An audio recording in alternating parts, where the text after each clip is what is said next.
Hi folks, and I'm really glad that you're joining me today. My name's Corey Mordaunt, and I'm doing this video. This is not my idea of what we wanted to do to introduce my new story.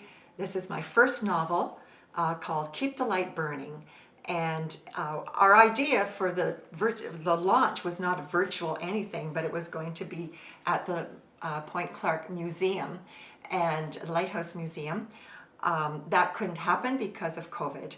Where is Point Clark? Well, if you look at the Great Lakes map and you look on Lake Huron, runs straight up and down on the eastern shoreline, and except at Point Clark juts out into Lake Huron, and it's readily identifiable because of that feature. First of all, I should say I really would like to thank Ann Judd of Brucedale Press for publishing this book for me.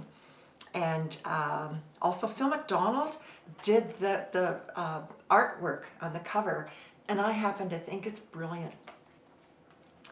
Where is Point Clark? Well, we've done that.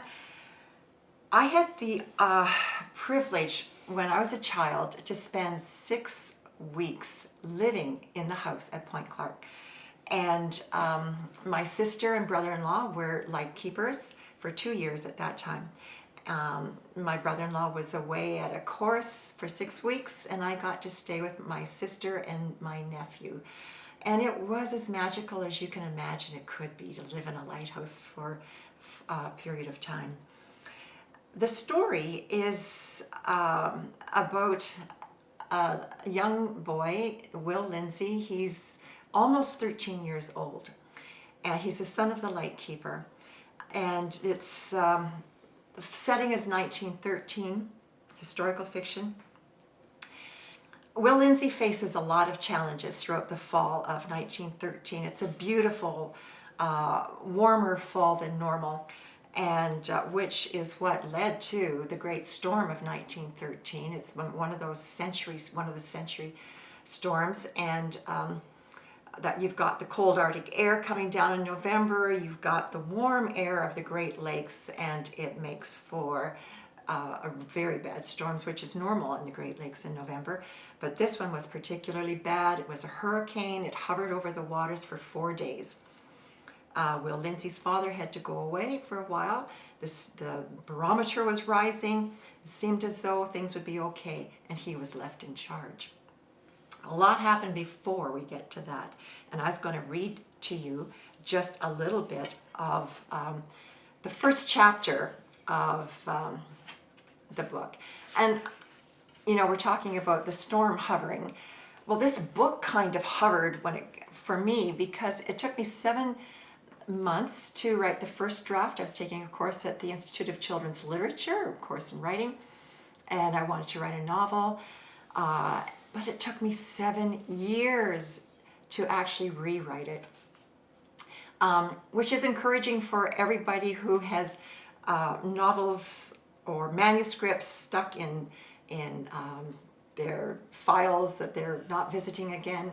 You might want to dust them out. If I had stopped at any point along the way, I would never have completed this book, and I wouldn't be enjoying this day and the last several weeks working with Ann Judd at Brucedale Press.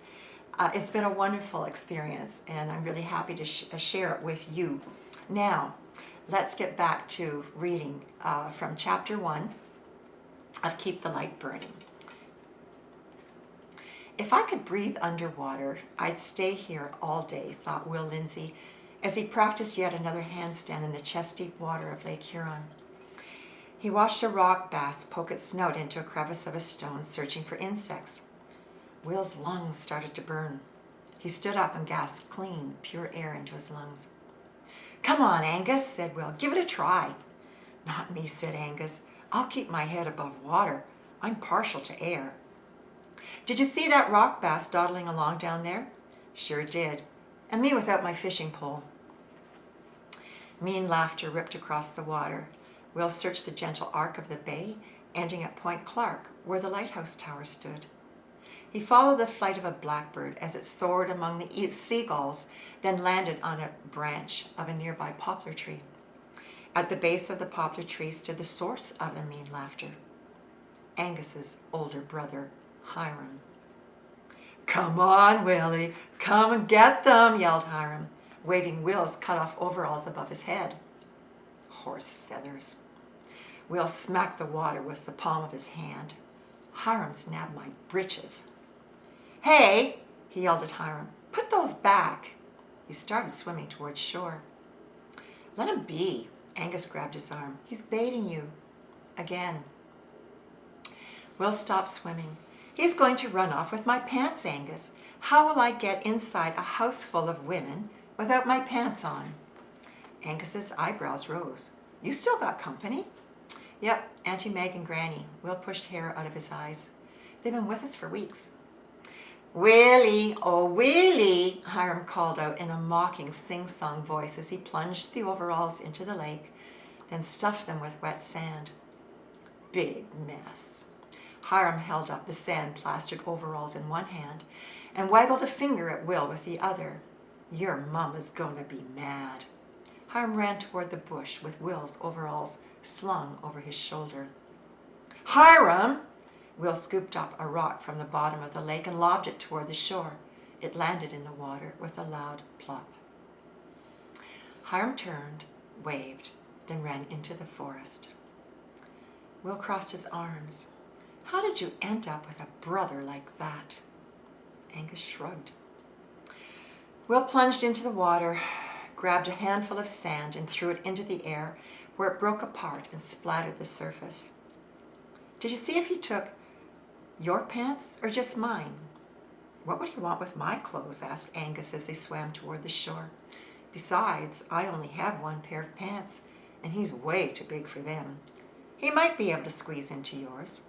"So, Hiram's added stealing to his list of crimes, has he?" Will reached the shore and scrambled out of the water. "I'll need to borrow your pants to get inside the house." "No way," Angus shook his head. "Last time you wore my pants, you ripped the rear end right out of them." Will held up both hands. "I won't bend over this time." "No," said Angus. "I need those pants." "But Angus," Will grabbed a splinter of driftwood and threw it into the tall grass. "I have to walk through a kitchen full of females to get to my room to find another pair of breeches. How do you expect me to do that?" "You hide in the bushes, and I'll ask your ma for some pants," said Angus. "No. Granny is so afraid of water I'd get a lecture for swimming." Will shuddered. "And Ma, well, she wouldn't approve of my being here without my trunks. It'd be better if nobody found out." They walked up the sandy shore in silence. Will shot a triumphant look at Angus. "I've got it. If Emma's window's open, I'll hop in through there. You knock on the front door and that'll distract them. Maybe I can get around the corner to the staircase without anyone seeing me." "My idea's simpler, but it's possible yours will work." Angus ran to his clothes and pulled them on over his shivering body. "At least he didn't take my shirt," said Will as he buttoned it up. "All I wanted was one last dip in the lake before winter, and your dodo of a brother had to ruin it." Will and Angus kept close to the forest, out of sight of the lantern room at the top of the lighthouse, where Will's father was preparing to light the lamp. When they drew near the lightkeeper's house, Angus ran to the front door and started knocking, while Will headed for his sister Emma's open bedroom window. "Here goes." Will took a deep breath. Up and over. He dove headfirst into the room. I'm going to stop reading there because you know it's not going to turn out well. Something's got to happen. So thank you for listening. You can check out Brucedale Press at brucedalepress.ca, or you can contact my website, www.corymordaunt.com, and I hope to hear from you. Leave your comments. I'd sure appreciate that. Thank you.